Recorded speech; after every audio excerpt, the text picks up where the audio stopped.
time, and I'm just curious what the plan is to get that back up, and also get it cleaned up and maybe put some barriers, because that's not the first time that's happened, and it probably will not be the last. So if we can maybe find out what the plan is for that curve, and when the fence is going to be put back up and secured. The homeless camp. Oh, and the homes, yeah, that field. Same field? Same field. To the Yeah, north? Okay. it's dirty. There's a lot of homeless people. I see debris. There's a whole dug. We actually called the police officer over to our property this weekend. He came down, took pictures, brought it back to the city council. I don't know, or not the city council, but somebody in the city. So it's an issue. Again, we're concerned about our safety and well-being in that area, and just wondering if there's a plan. If there will be a plan, what's going to be done with that and with the homeless population that lives in the field, sir. And so how this works is you tell us your concerns and stuff. We have the city staff here, so we'll get your comments, marked down, and the concerns and stuff, and then we can look into them, and then we can respond, to each of those things. We've made notes, and you've got the right people here now. Yes, we do. And thank you. yeah. Is Goldberg's next door? Was that their name? Oh, prior Oh, they don't live there anymore. Okay. No. How long have you been in that house? 35 years. 30 When years. I was knocking doors for campaign, not this cycle, I think I spoke with your wife, and she said you had deer that lived in yes. there, and you have a backyard camera. Yes, sir. Yeah, and where you have some We do.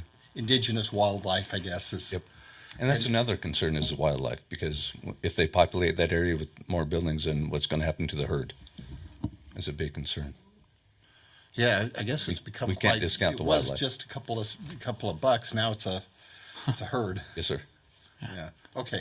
I've spoken with your wife, and she actually showed me. I did. Yeah, and so I know what you're talking about, because there's a lot of thick underbrush back in that field. And, Yes, sir. yeah. Okay. The concern is that with the homeless Microphone. living in, I apologize. The concern, and this is a city concern, it's the safety of the people that live in Riverdale, is that with the herd, they've never gotten up on the road because we allow them to use our yard as a game trail. We've never cut off access to them, but it is becoming a bigger concern, especially with that fence down, getting into that yard. I mean, you know what it's like. I mean, maybe you don't, but hitting a deer is, the deer is either going to be maimed or dead, but the damage to a car or a horrible accident. And that corner right there is becoming more and more fierce with people commuting through from Riverdale into South Ogden and hitting the toll road.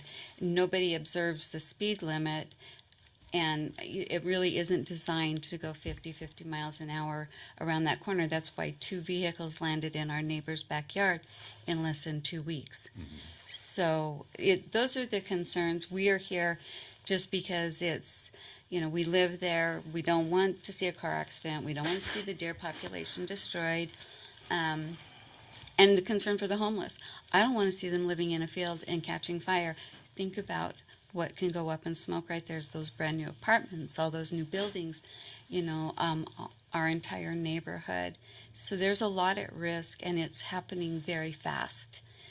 It's not like this has been years in the making. This is like been in the last year or so. So we just want to make it and bring it to the council so that you're aware what's going to happen. I would hate for somebody to be out on that road and, because one of those bucks is darn big.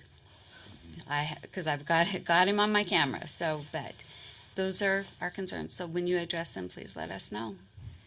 Thank you, and thanks for bringing those to us. We obviously can't be in all the places of the city at once, and so we appreciate you taking the time to come and share those concerns. We live in a unique little corner. Yeah, yeah. Thank you. And for the record, I'm your Restoration Advisory Board member for Hill Air Force Base, sir. Okay, So very good. I'd be more than happy to touch base with you at some point in the future if you so care to. Perfect. Thank you.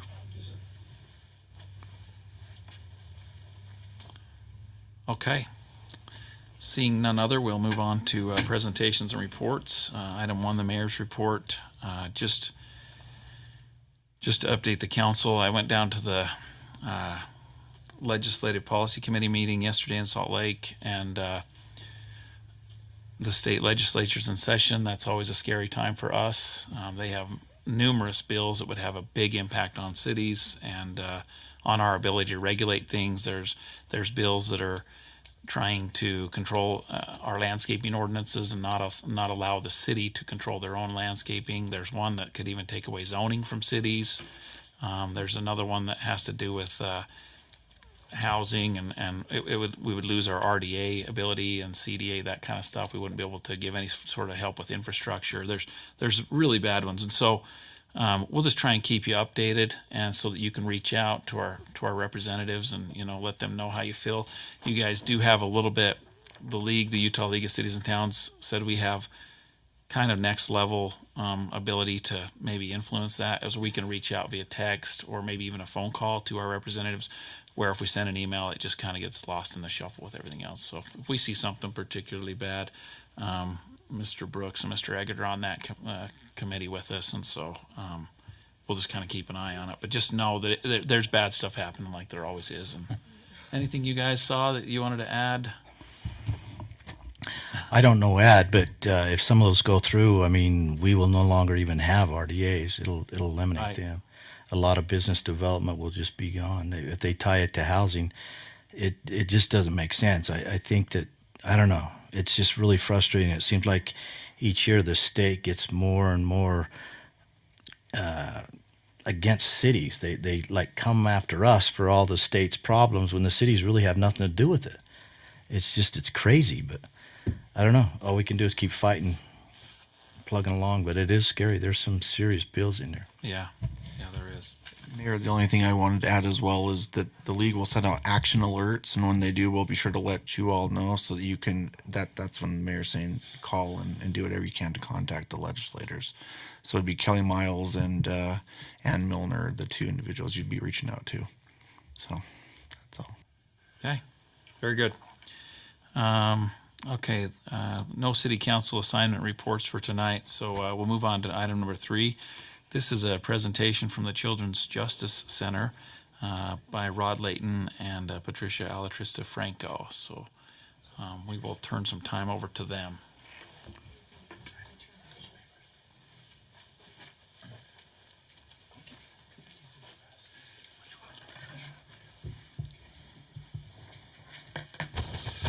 Thank you, Mayor. We've met. Yeah. We were at the legislative breakfast together, and I met the mayor. So I'm Rod Layton. I'm at 7562 East 400 South in Huntsville. That's where I live, and I'm the executive director of the Weaver Morgan Children's Justice Center. And we presented at WACOG. We presented at the legislative breakfast about our plans to build a new CJC, a new Children's Justice Center. We have outgrown that center. Our cases have gone from, in 2008, up to from about 400 up to almost 800 in this year. We'll go about 850 this year. One of the things that we've seen with COVID is that we don't know what the effects of COVID are going to be with the kids. We do know that school teachers are lifesavers for kids, and when kids have access to school teachers, that we see the reports go up because that's who they report to. Most kids will report about 18 months after the event. So if you look at COVID and kind of what's been going on, we anticipate that once that 18 months hits, or 2 years, and they've now have access to teachers again, we're going to see another big increase. Teachers are they do way more than teach, and so we're just anticipating that. But as you look at the chart, and we've thrown it up there, you can see what our increase has gone to. It's just not sustainable any longer. Our current location is at 2408 Van Buren, and it's just too small. So sometimes we'll have 3 families in the same room, and that's just bad practice. Can you imagine you having a case of child abuse in your own family? You show up at the CJC and there's 2 other families in the same room. So as we've looked at this, and we started this 2.5 years ago, 3 years ago, and as we went through that, we just decided the only thing we can do is build. We've had our building looked at by 2 architects. They're like, just cut your losses and get out of here. It's an historical building. It can't be renovated. We can't add on. And so we're just stuck with that. We do, one thing I want to make clear to the council, and it's been very confusing as I've gone around and talked with others, is that we are not a nonprofit organization. Okay, we connect with a nonprofit, and I brought my good friend Reed Richards here. He's the grandfather of CJCs. So he's the one that established the CJCs in 1991. And so this is probably a good time, Reed. I'm just going to have Reed come up and give you an idea of how these were set up and how they work, because it's been an amazing program and saved thousands and thousands of kids. So Reed understands that better than I do. I think you understand it fairly well. My name's Reed Richards, and I'm a semi-retired attorney from Ogden.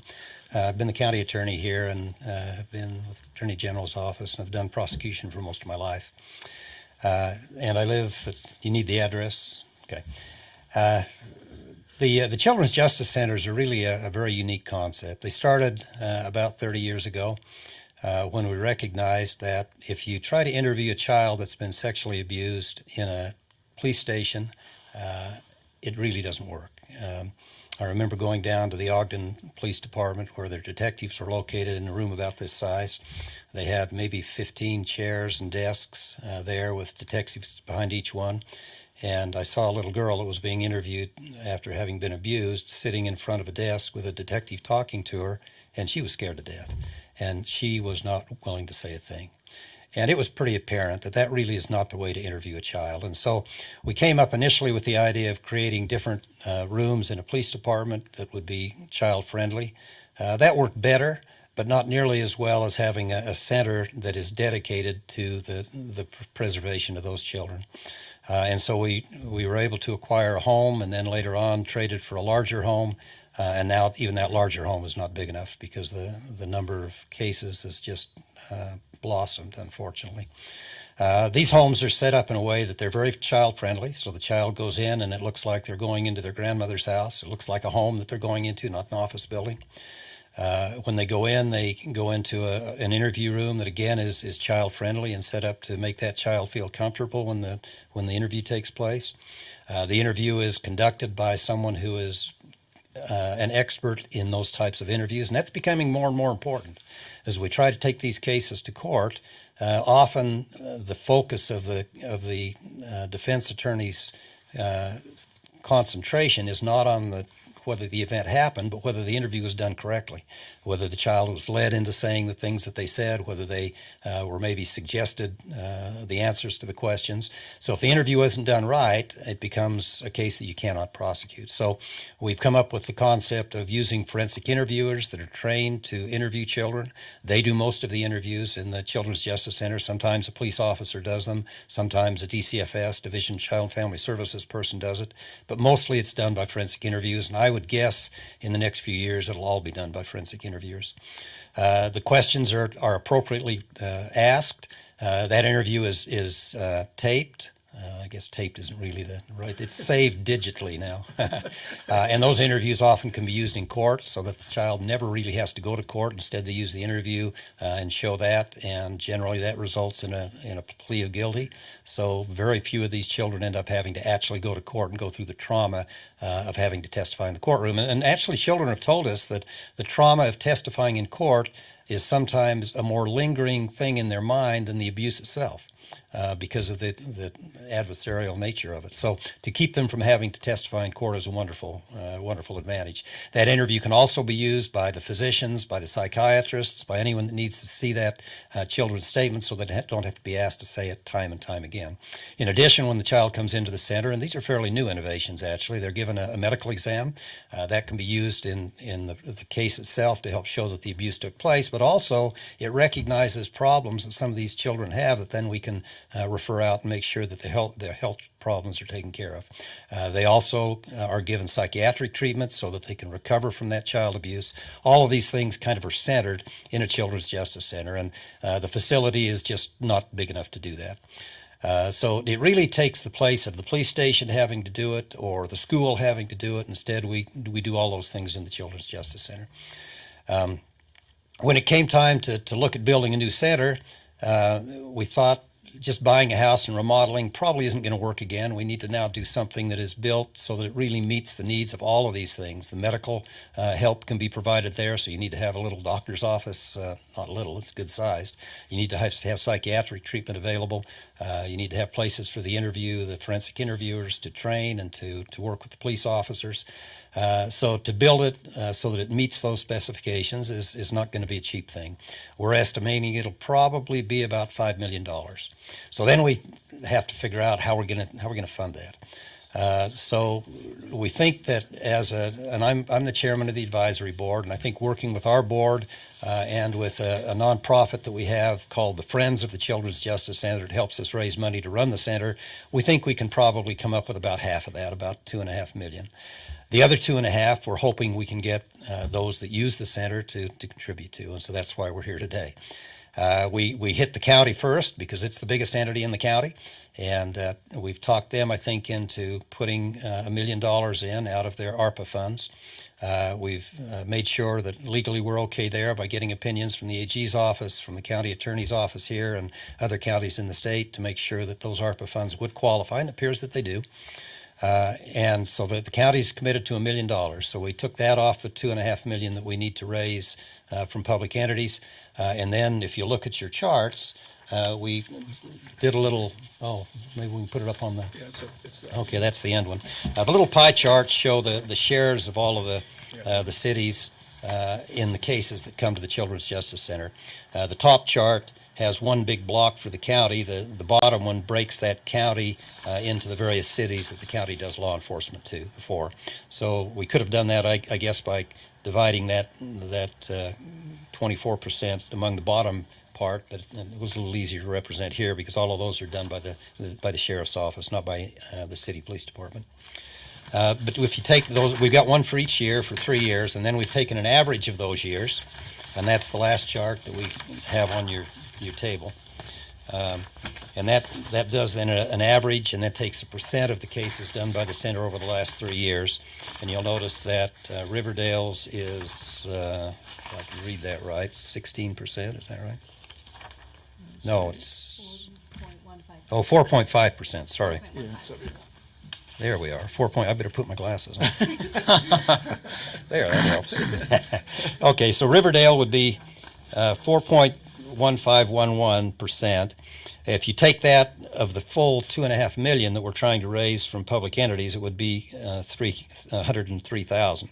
If we take out the county's million, though, that we've talked them into putting in, it would end up with 62,000. 62,267. Yeah. Yep. So that's what we're asking your council to consider. Again, I'd suggest that would come out of ARPA funds. It wouldn't have to do that, but that's a little less painful to take it out of government money rather than having to do it out of taxpayer money. But that would be the share to build the building. The operation of the building, the operation of the function in the building really is a combination. The police officers, of course, work for whatever office or department they work from. They use the center a lot. The staff at the center, the interviewers, Rod, the other people that run the center, the physicians that work there are paid for in a combination of some county funds, some state legislative funds, and some grant funds that come from the federal government. So it really is a nice partnership. You have federal money coming in to help, you have state money coming in to help, you have county money coming in to help, and you have city people coming in to help. So the operation really is a combination of all those. So we think it's an appropriate thing to try to raise the money in this way, and we hope you'll consider it. And we're happy to answer any questions. Yeah. Yeah. Yeah, yes. Are you involved with or work with Weaver Human Services at all? Yeah, she can. Sorry, I do all the counseling. My name is Patricia Alatrista Franco. We do operate with Weaver Human Services. We do have a contract with a certain counseling and therapists. So we have a state grant that helps pay for the children's counseling and therapy, and one of them is for Weaver Human Services. But most of our Medicaid patients or children will go to Weaver Human Services. Okay, thanks. And they're also on our board. Yeah, he is on the advisory board, the head of the Human Services Is that Kevin? Office. Kevin. Yeah, Kevin Easton. Does a nice job. And he gives us a little better rate to take care of the kids than he would otherwise, so that's good too. You can twist his arm a bit. Mayor, Counselor Hanson? I don't know if this is for you or for Chief. Do the Riverdale officers routinely use the CJC, or do we have victims advocates that use the CJC? The numbers reflected here are your use of the CJC, so you do use it to that extent. So we can't function without CJC. Every child abuse, child sex abuse case, we handle it through the CJC. That's just a requirement that we go down that road. And so it's imperative that we have their service.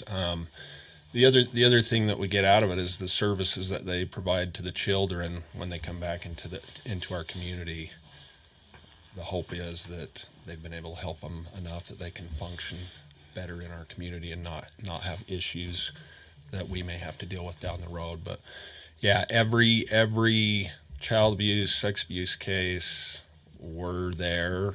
When I was a detective 20 years ago, I was there on a weekly basis in staffing meetings where we would staff cases around the county, and so it's used constantly by our department, and it's a resource that we definitely have to have. Does that answer? It does. Thanks. Chief's comment of that staffing meeting, that really is an important part of what the center does. At the staffing meeting, they have people from all the different denominations that would be helpful to the child. Juvenile court, DCFS, psychiatrists, county attorney, prosecutors, they all can talk about what's the best way to deal with this case, what's the best way to help that child. That's a wonderful, wonderful way to handle a case. So. Anybody else? Okay. Let me add one thing, Mayor. So as you look at the numbers, the reason we did a percentage, so you guys have so many cases that come out of Riverdale, but the numbers are just the numbers of the cases that actually are of the kids that are interviewed. Doesn't include medicals, doesn't include the mental health assessment that we're talking about and the therapy that we get for the kids. So instead of just showing numbers, we showed a percentage on those pie charts. You'll see that shows the percentage of resources that we provide to your city. So the numbers sometimes are a little like, oh, we only have 23 cases or we only have 30 cases, but that doesn't include everything else. And so there's a lot of other stuff like he just mentioned, the staffing where we talk about the cases, the medical, primary children's hospital is on site. So that's who does all the medical exams. Guarantee you don't want to send a victim of child sexual abuse to a pediatrician. Okay, they don't know how to do them. The emergency rooms, you go into emergency room and they have a victim of sexual abuse, they're like right over to the CJC. They don't see them. So it's very, very, very specialized, same as Reed talked about with the forensic interviews. So just understand that part of it. My forensic interviewers get called all the time and at day and night. You know, we've got this case. Should we bring him to the center tonight? Should we bring him in the morning? Should we? And they direct all those interviews that way. So they have access to them all the time. So just that part. Thank you for the presentation. We'll put that on a future agenda to discuss. So No more questions? Thank you. okay, yep. Thank you. Thank you.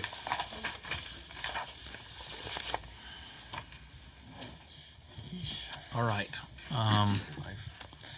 Moving on to consent items. Consent item number 1, consideration to approve the meeting minutes from the January 18th, council work session and main council meeting. Do we have any corrections or changes to the meeting minutes? Seeing none, we would need a motion to approve. So moved. We have a motion and a second. All in favor? Aye. Okay, it looks like that passes unanimously. Consent item number 2, consideration of appointment of Kathy Eskelson to the Planning Commission with a term to expire in January 2026. Are there any questions or comments on this item? Move to appoint Kathy Erickson to the Planning Commission. Eskelson? Eskelson, I'm sorry, Second. Kathy. Okay, we have a motion and a second from Councilor Arnold. All in favor? Aye. Any opposed? Okay, looks like that passes unanimously as well. And our For third those item. of you who don't know her, she is here now. So Kathy is. Yes, thank you I for think being here, most of you Kathy. do, Yes. but- Yeah, I should I'm have gonna maybe introduce recognized her, I Wanda. guess. Yeah, I didn't want it to sway the vote, but thanks for being here. You might have made some special arrangements to be here, I think, so thank you. I thought you weren't going to be here, but I don't know. Okay. Okay. She was bringing crumble cookies. Yeah. Those come after. They did approve you, so they're looking for cookies now. So. That's what I heard. Okay, consent item number 3, consideration to schedule strategic planning meetings immediately following the March 1st council meeting and the May 3rd council meeting. Are there any questions or comments on this item? Okay, if not, we would need a motion to approve. Move to approve. Stated within the packet. We have a motion. Second. We have a second. All in favor? Aye. Okay. Are there any opposed? Okay, seeing none, that passes unanimously as well. So that will be that'll be good to get those on the calendar. We'll now move on to action items. Action item number 1, consideration of ordinance 943 to approve a proposed subdivision amendment for Riverdale Center 6 subdivision property located approximately 4171 South and 4173 South Riverdale Road, as requested by the Riverdale Center North. Mr. Eggett. Thank you. I just wanted to note that Jake Tate is here representing this request. He's with AWA Engineering, who is the engineering firm helping Riverdale Center North LLC on this. The zoning for this site is Retail Commercial Park Overlay Zone. This is the location where the Cheddar site plan will be going forward, and in front of the Lowe's Center next to kind of the north area of Dutch Bros, in case the public wants to know where it's at. On January 11th, this matter did come before the Planning Commission for final approval and recommendation. Just council review. At the conclusion of the discussion, they did approve the proposed plat amendment and recommend City Council approval as submitted. And there's no public hearing element required for that. Really, the bulk of the information is otherwise found in your packet. I just will also note that the council has, or not council, excuse me, staff reviewers have no comments or concerns as noted within the packet. And if you have any specific questions for me or the applicant, we'd be happy to answer, and I'd defer back to the council at that point. Thank you. Any questions or comments? I do have an issue with the ordinance. Okay. There's a grammar issue on the first line, second line, where it says amend, and it needs to read amendment.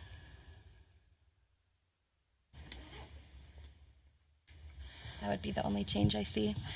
Okay. Is that in the title? Yeah. Yeah, the second line of the title reads amended. This is amended. Okay. Right. All right. If it's regarding the name of the plat, the name of the plat actually does say amended. Right. This is prior to the name of the. This, yeah, it's just in the header. Just the wording. She's correct. Yeah. Okay. Thank you. Okay. Councilor Arnold. Move to approve ordinance 943 as stated within the packet with the change brought forward by Councilor Hanson. Second. We have a motion and a second. All in favor? Aye. Any opposed?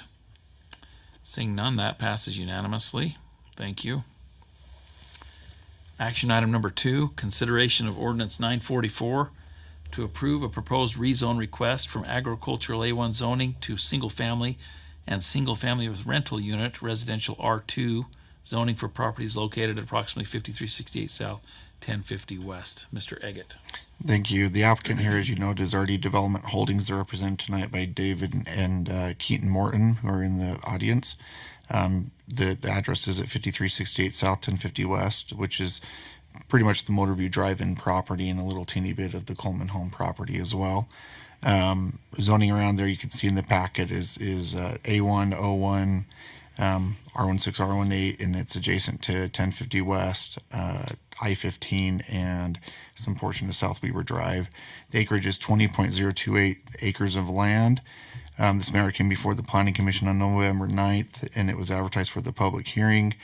No comments were provided prior to the hearing, but during the hearing we did receive a few comments which are noted in the minutes that you would received yesterday.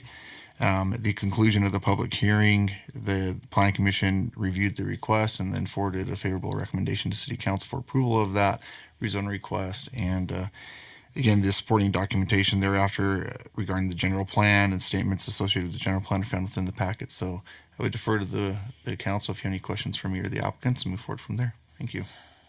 So the general plan kind of called for an R1, a little bit lower density, didn't it, or R2? It just says residential low density, and R2 is actually considered residential low density in the general plan.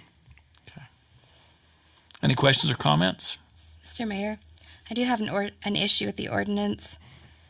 It states in the title that there's a repeal of any previous ordinances that may conflict, but there is no repeal clause in the ordinance. So I believe we either need to remove from the heading the providing for repeal of conflicting ordinances or add a repeal ordinance below.